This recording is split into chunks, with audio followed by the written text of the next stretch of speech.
The Kethara brought 41 ships.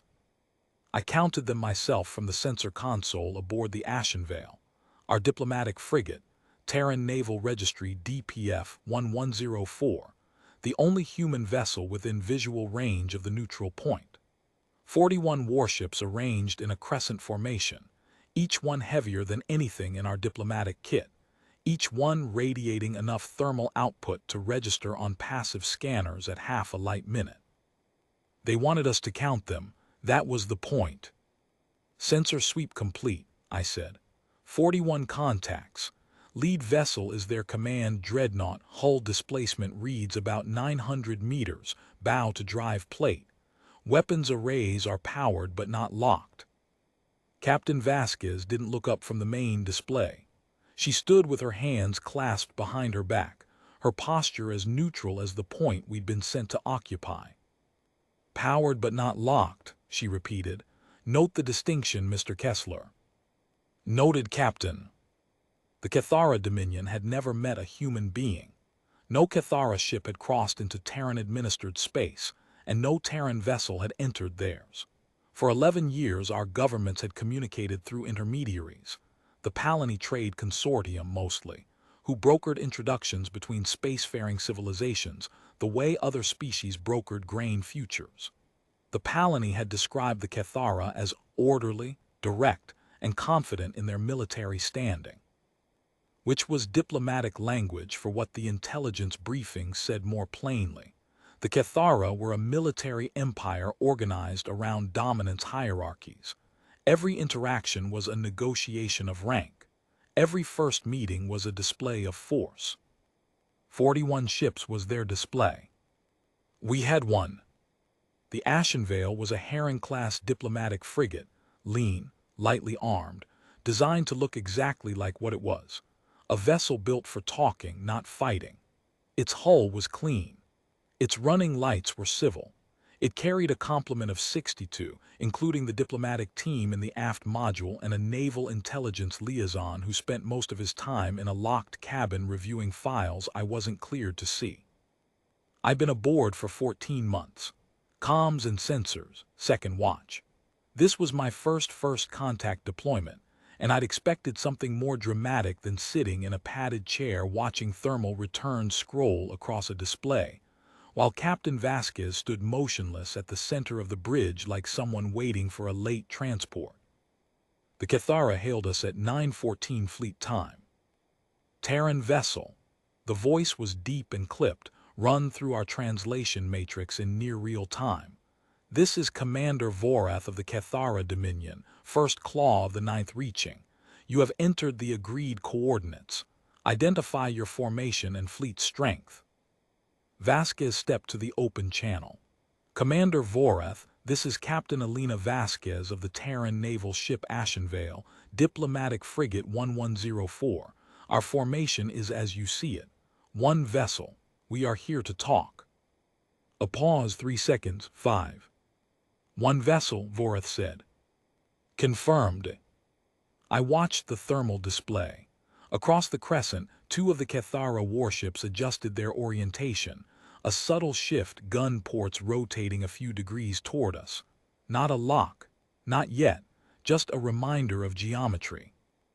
You were advised, Vorath said, that the Dominion would present its delegation in standard formation.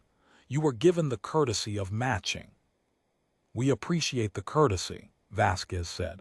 We chose to present our delegation as we see fit. Another pause. I could hear the bridge ventilation cycling. Lieutenant Hargrove at navigation glanced at me sideways.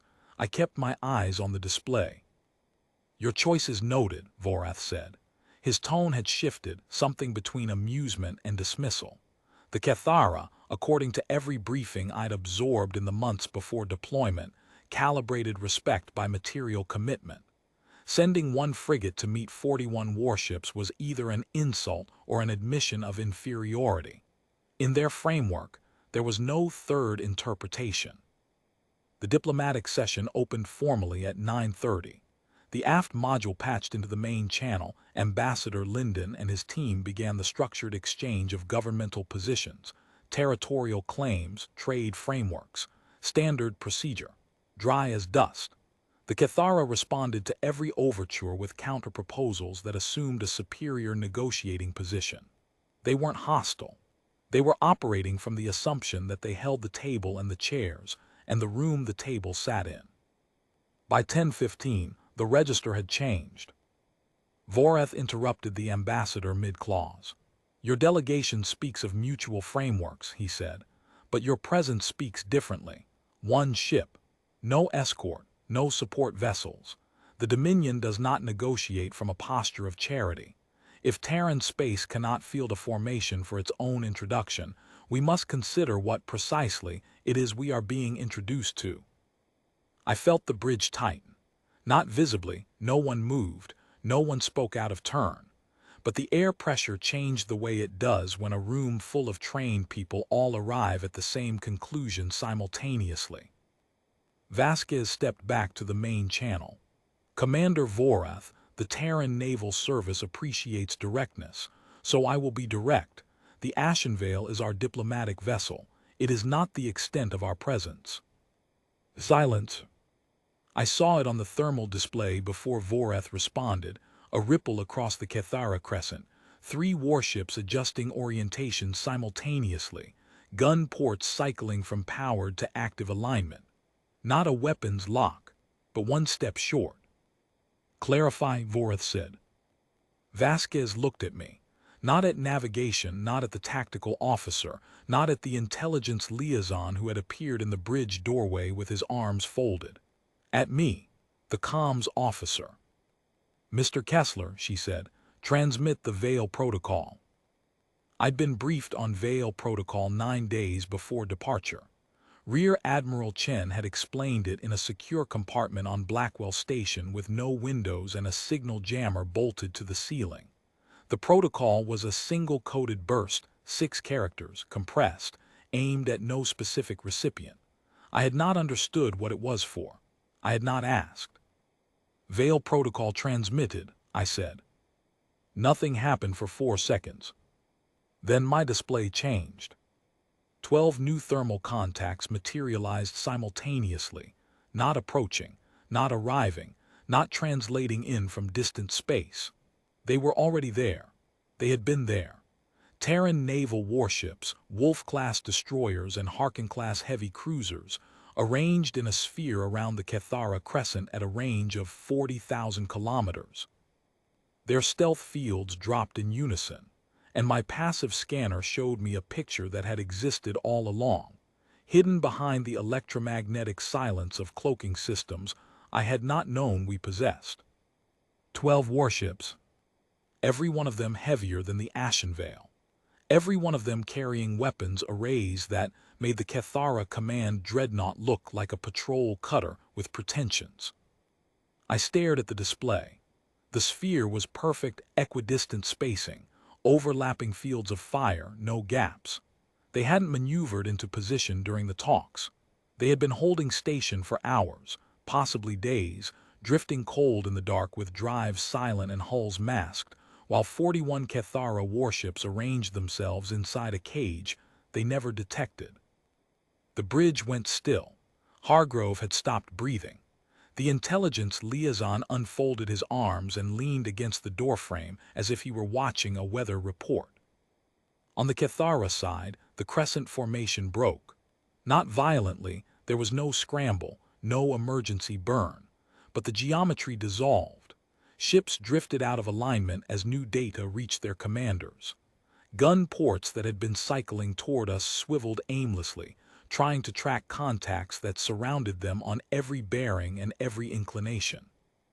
"Commander Voreth," Vasquez said. Her voice was exactly as level as it had been at 9:14.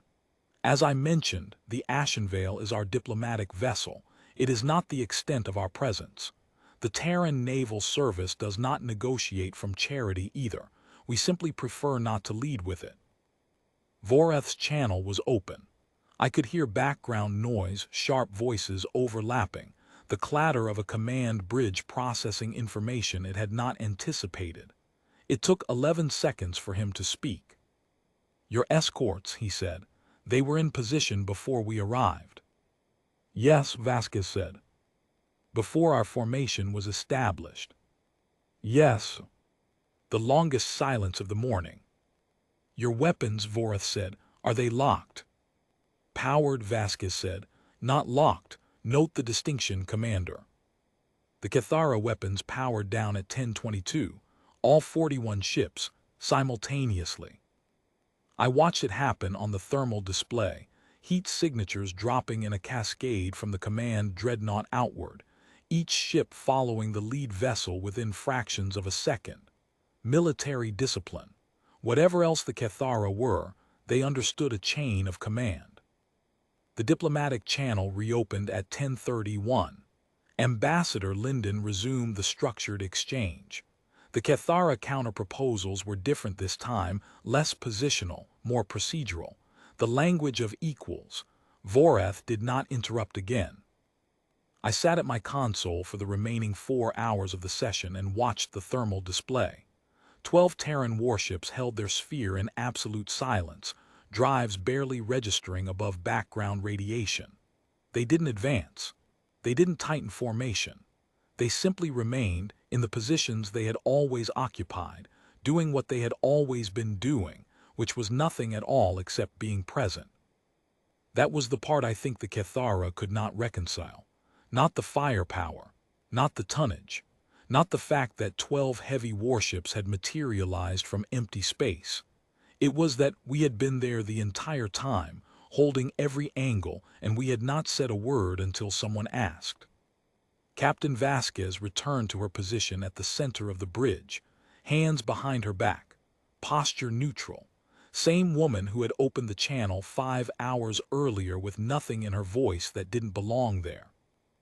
I logged the contact as a successful first engagement, timestamped my sensor records, and forwarded the full package to Naval Intelligence.